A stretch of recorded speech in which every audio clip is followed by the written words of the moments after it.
Hi. ஒரு நிமிட கதையில சிங்கிள் மதர்.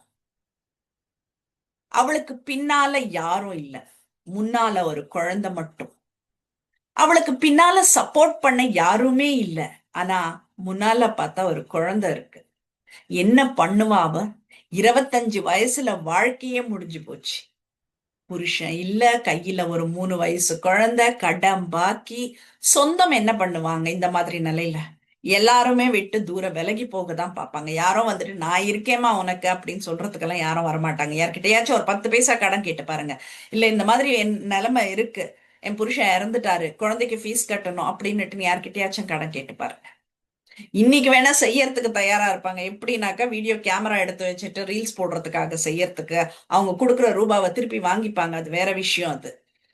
சோ அந்த சொந்தங்கள்லாம் கூட வந்துட்டு விலகி போற நேரம் அது. அப்போ மக்கள் எல்லாம் என்ன சொல்றாங்க அப்படின்னா, தனி மரமா இருக்க, தனியா இருக்க, நீ எப்படி பொழப்ப? 25 வயசு உனக்கு ஆகுது, எப்படி இந்த சமுதாயத்துல நீ வாழ்வ? தனியா எப்படி உன்னை விடுவாங்க? அப்படின்ற கேள்விகள் மாத்தி மாத்தி இருந்தது. அப்போ யார்கிட்டயும் உதவி கிடைக்காதுன்றது தெரிஞ்சு போச்சு.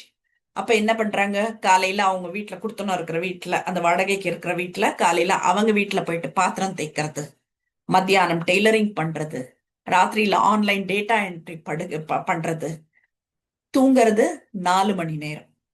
அவளோட தூக்கமே ஒரு நாளைக்கு 4 மணி நேரம். ஆனா அவ பையன் வந்து ஸ்கூலுக்கு அந்த யூனிஃபார்ம் போட்டுட்டு போறப்ப அம்மா பாய் அப்படின்னு சிரிச்சா போதும். அவளுக்கு அன்னைக்கான மோட்டிவேஷனே அதுதான். அவ வாழ்க்கைக்கான மோட்டிவேஷனே அதுதான். ஒரு நாள் அதே பையன் ஸ்டேஜ்ல மெடல் வாங்குறான். அப்ப அந்த மெடல் வாங்குற அந்த பையன் சொல்றான், இந்த அவார்டு எங்க அம்மாக்குன்னு. ஆடியன்ஸ் எல்லாம் கை தட்டுறாங்க.